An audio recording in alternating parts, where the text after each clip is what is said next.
Hello friends, അസ്സാമു അലൈക്കും, നമസ്കാരം. Welcome back to tales of Neju. ഇന്ന് ഞാൻ വന്നിട്ടുള്ളത് ചിക്കൻ യൂസ് ആക്കിയിട്ടുള്ള ഒരു കിടിലൻ റെസിപ്പിയുമായിട്ടാണ്. ചോറിനോടൊപ്പവും ബ്രേക്ക്ഫാസ്റ്റിനോടൊപ്പമൊക്കെ കഴിക്കാൻ പറ്റിയ നല്ല അടിപൊളി വിഭവമാണ്.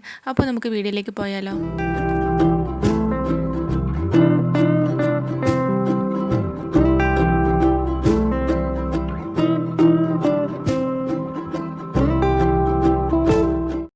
അപ്പോൾ അതിന് വേണ്ടിയിട്ട് ആദ്യം തന്നെ നമുക്ക് ചിക്കൻ ഒന്ന് മാരിനേറ്റ് ചെയ്ത് വെക്കണം. ഇതിന് വേണ്ടിയിട്ട് ആദ്യം തന്നെ 1 ടീസ്പൂൺ ഉപ്പും പിന്നെ ഇതിലേക്ക് 1 ടീസ്പൂൺ മുളക് പൊടിയും 1/4 ടീസ്പൂൺ മഞ്ഞൾപ്പൊടിയും ചേർത്ത് കൊടുക്കുക. അതിനുശേഷം ഇതിലേക്ക് ഇഞ്ചി വെളുത്തുള്ളി ചതച്ചത് 1/4 ടീസ്പൂണും കൂടെ ചേർത്ത് കൊടുക്കുക. പിന്നെ അല്പം മല്ലിയില കൂടെ ചേർത്ത് കൊടുത്തിട്ടുണ്ട്.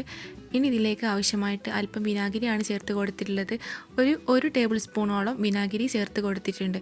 പിന്നെ ഇതിലേക്ക് 1 ടീസ്പൂണോളം സോയാ സോസും കൂടെ ചേർത്ത് കൊടുത്ത് നന്നായിട്ടൊന്ന് മിക്സ് ചെയ്തെടുക്കുക. ഈ ഒരു ചിക്കൻ്റെ ഗ്രേവി ഉണ്ടാക്കിയെടുക്കാനായിട്ട് ഇതുപോലെ ഒന്ന് മസാല ചെയ്തെടുക്കുക. എന്നിട്ട് ഇതിലേക്ക് 1 കിലോ ചിക്കനാണ് എടുത്തിട്ടുള്ളത്. നന്നായിട്ട് കഴുകി വൃത്തിയാക്കിയ ശേഷം ഇതുപോലെ ഇതൊന്ന് നന്നായിട്ടൊന്ന് കുഴച്ചെടുക്കുക. ഇത് കുഴച്ചെടുത്തിട്ട് ഒരു 1 മണിക്കൂർ റെസ്റ്റ് ചെയ്യാനായിട്ട് വെക്കണം.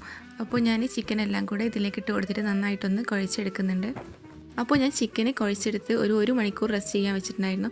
അതിനുശേഷം ഇതൊന്ന് ഫ്രൈ ചെയ്തെടുക്കണം. ഒരുപാട് ഓയിൽ ഒഴിച്ചിട്ട് ഫ്രൈ ചെയ്തെടുക്കേണ്ട, കുറച്ച് വെളിച്ചെണ്ണയാണ് ഒഴിച്ച് കൊടുത്തിട്ടുള്ളത്.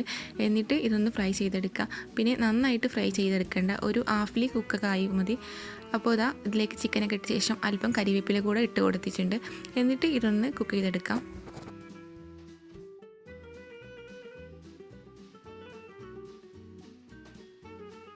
ഇനി ചിക്കൻ എല്ലാം കൂടെ പൊരിച്ചെടുത്തിട്ടുണ്ട്. ഇനി നമുക്ക് ഇതുണ്ടാക്കാനായിട്ട് തുടങ്ങാം. ഇതിന് വേണ്ടിയിട്ട് ഒരു പാത്രം ഗ്യാസ് സ്റ്റോപ്പിലേക്ക് വെച്ച് കൊടുത്തിട്ടുണ്ട്. ഇനി ഇതിലേക്ക് നേരത്തെ പൊരിച്ചെടുത്തിട്ടുള്ള ആ ഒരു വെളിച്ചെണ്ണ തന്നെയാണ് ഒഴിച്ച് കൊടുത്തിട്ടുള്ളത്. അതൊന്ന് ചൂടായി വരുമ്പോൾ ഇതിലേക്ക് അല്പം ഇഞ്ചി വെളുത്തുള്ളി പേസ്റ്റ് 1 ടീസ്പൂണോളം ഇഞ്ചി വെളുത്തുള്ളി ചതച്ചത് ഇട്ട് കൊടുത്തിട്ടുണ്ട്. ഇനി ഈ ഒരു എണ്ണയിൽ കിടന്നിട്ട് ഇഞ്ചിയും വെളുത്തുള്ളിയൊക്കെ ജസ്റ്റ് ഒന്ന് മൂത്ത് വരുന്നവരെ വഴറ്റിയെടുക്കുക. അതിനുശേഷം ഇതിലേക്ക് ഞാൻ 3 വലിയ സവാളയാണ് എടുത്തിട്ടുള്ളത്. അത് ചെറുതാക്കി ഒന്ന് സ്ലൈസ് ചെയ്തെടുത്തിട്ടുണ്ട്. അത് ഇട്ട് കൊടുക്കുക. സവാള ചേർത്ത് കൊടുത്ത ശേഷം ഇതിലേക്ക് 1 ടീസ്പൂണോളം ഉപ്പാണ് ചേർത്ത് കൊടുത്തിട്ടുള്ളത്. പിന്നെ ചിക്കൻ പൊരിച്ച സമയത്ത് നമ്മൾ ഉപ്പ് ചേർത്തിട്ടുണ്ടായിരുന്നു. അപ്പോൾ ഉപ്പിടുമ്പോൾ സൂക്ഷിച്ചിട്ട് ഉപ്പിട്ട് കൊടുക്കുക. എന്നിട്ട് നന്നായിട്ടൊന്ന് വഴറ്റിയെടുക്കുക. ഇതുപോലെ സവാളയിൽ ഉപ്പിട്ടെടുത്താൽ പെട്ടെന്ന് വഴറ്റിയെടുക്കാവുന്നതാണ്.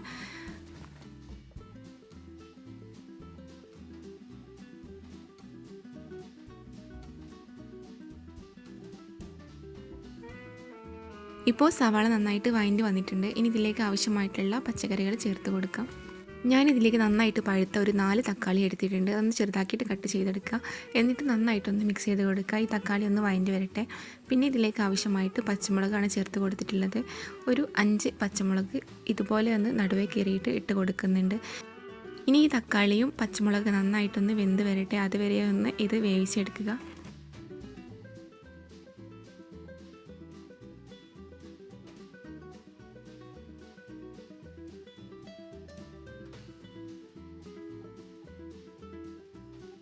ഇപ്പോൾ തക്കാളിയൊക്കെ നന്നായിട്ട് വെന്ത് വന്നിട്ടുണ്ട്. ഇനി ഇതിലേക്ക് അല്പം കരിവേപ്പിലയും മല്ലിയിലയും പുതിനയിലയും കൂടെ ഇട്ട് കൊടുക്കുക. ഈ ഒരു റെസിപ്പി നല്ല ടേസ്റ്റി ആയിട്ടുള്ള റെസിപ്പിയാണ്. നമുക്ക് എളുപ്പത്തിൽ ഉണ്ടാക്കിയെടുക്കാൻ പറ്റിയിട്ടുള്ള ഒരു റെസിപ്പിയാണ്. അപ്പോൾ മസ്റ്റായിട്ടൊന്ന് ട്രൈ ചെയ്ത് നോക്കുക. പിന്നെ നിങ്ങൾക്ക് എൻ്റെ വീഡിയോസ് ഇഷ്ടമാവുന്നെങ്കിൽ ഒന്ന് ലൈക്ക് ചെയ്യുക.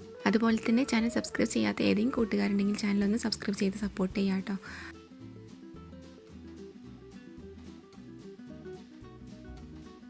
ഇപ്പോൾ പച്ചക്കറികളൊക്കെ നന്നായിട്ട് വെന്ത് വന്നിട്ടുണ്ട്. ഇനി ഇതിലേക്ക് ആവശ്യമായിട്ടുള്ള മസാലകൾ ചേർത്ത് കൊടുക്കാം. ഇതിന് വേണ്ടിയിട്ട് 1/4 ടീസ്പൂൺ മഞ്ഞൾപ്പൊടിയും 1 ടീസ്പൂണ് മുളക് പൊടി കൂടെ ചേർത്ത് കൊടുക്കുന്നുണ്ട്.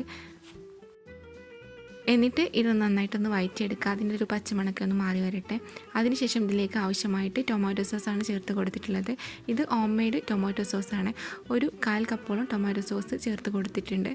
നമുക്ക് എളുപ്പത്തിൽ തക്കാളി ഉണ്ടെങ്കിൽ വീട്ടിൽ തന്നെ ടൊമാറ്റോ സോസ് ഉണ്ടാക്കിയെടുക്കാം. ആ വീഡിയോ കാണാത്തവരുണ്ടെങ്കിൽ ഒന്ന് കണ്ടു നോക്കുക. ഞാൻ ഡിസ്ക്രിപ്ഷൻ ബോക്സിൽ ലിങ്ക് കൊടുക്കാം. അപ്പോൾ ടൊമാറ്റോ സോസും കൂടെ ചേർത്ത് കൊടുത്ത ശേഷം നന്നായിട്ടൊന്ന് മിക്സ് ചെയ്തെടുക്കുക.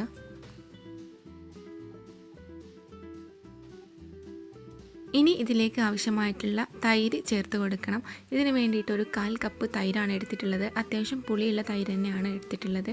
തൈരും കൂടെ ചേർത്ത് കൊടുത്ത ശേഷം നന്നായിട്ടൊന്ന് മിക്സ് ചെയ്തെടുക്കുക.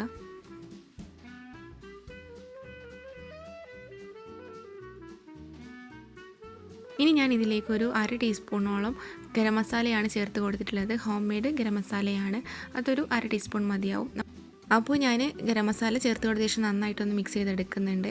ഇപ്പോൾ നല്ല ഗ്രേവിയിൽ തന്നെ ആയിട്ടുണ്ട്. ഇനി ഇതിലേക്ക് നമ്മൾ നേരത്തെ പൊരിച്ചെടുത്ത ചിക്കനും കൂടെ ചേർത്ത് കൊടുക്കുക. ഈ ഒരു സമയത്ത് ഉപ്പ് കുറവുണ്ടെങ്കിൽ നോക്കിയിട്ട് ഉപ്പ് ഇട്ട് കൊടുക്കാവുന്നതാണ്. അപ്പോൾ ഞാനിതാ ചിക്കനൊക്കെ ഇതിലേക്ക് ഇട്ട് കൊടുത്തിട്ടുണ്ട്. എന്നിട്ട് നന്നായിട്ട് മിക്സ് ചെയ്തെടുക്കുക.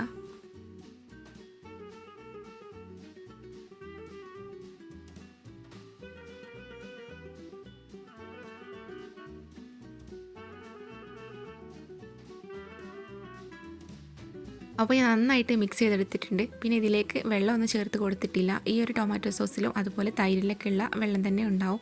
ഇനി മീഡിയം ഫ്ലെയിമിലിട്ടിട്ട് ഒരു 5 മിനിറ്റ് കുക്ക് ചെയ്തെടുക്കുക. എന്നിട്ട് ഇതിലേക്ക് അല്പം കരിവേപ്പില കൂടെ ഇട്ട് കൊടുത്തിട്ടുണ്ട്. അപ്പോൾ നല്ല ടേസ്റ്റി ആയിട്ടുള്ള ഒരു ചിക്കൻ റെസിപ്പി, നമ്മുടെ വീട്ടിലുള്ള സാധനങ്ങൾ കൊണ്ട് തന്നെ എളുപ്പത്തിൽ ഉണ്ടാക്കിയെടുക്കാൻ പറ്റിയിട്ടുള്ള ഒരു റെസിപ്പിയാണ്. അപ്പോൾ എല്ലാവരും ഒന്ന് ട്രൈ ചെയ്ത് നോക്കുക. ട്രൈ ചെയ്തിട്ട് ഫീഡ്ബാക്ക് ഒന്ന് കമൻ്റായിട്ട് അറിയിക്കുക. അപ്പോൾ ഞാൻ കുറച്ച് മല്ലിയില കൂടെ ഇട്ട് കൊടുത്തിട്ടുണ്ട്. എന്നിട്ട് ഫ്ലെയിം ഓഫാക്കി എടുത്തിട്ടുണ്ട്. അപ്പോൾ വളരെ രുചികരമായിട്ടുള്ള ചിക്കൻ റെസിപ്പി റെഡി ആയിട്ടുണ്ട്. അപ്പോൾ നിങ്ങൾക്ക് വീഡിയോ ഇഷ്ടമായെന്ന് വിചാരിക്കുന്നു. അപ്പോൾ ഇൻഷാ അല്ലാഹ് മറ്റൊരു വീഡിയോ ആയിട്ട് വീണ്ടും വരാം. അതുവരേക്കും ബൈ. Thanks for watching.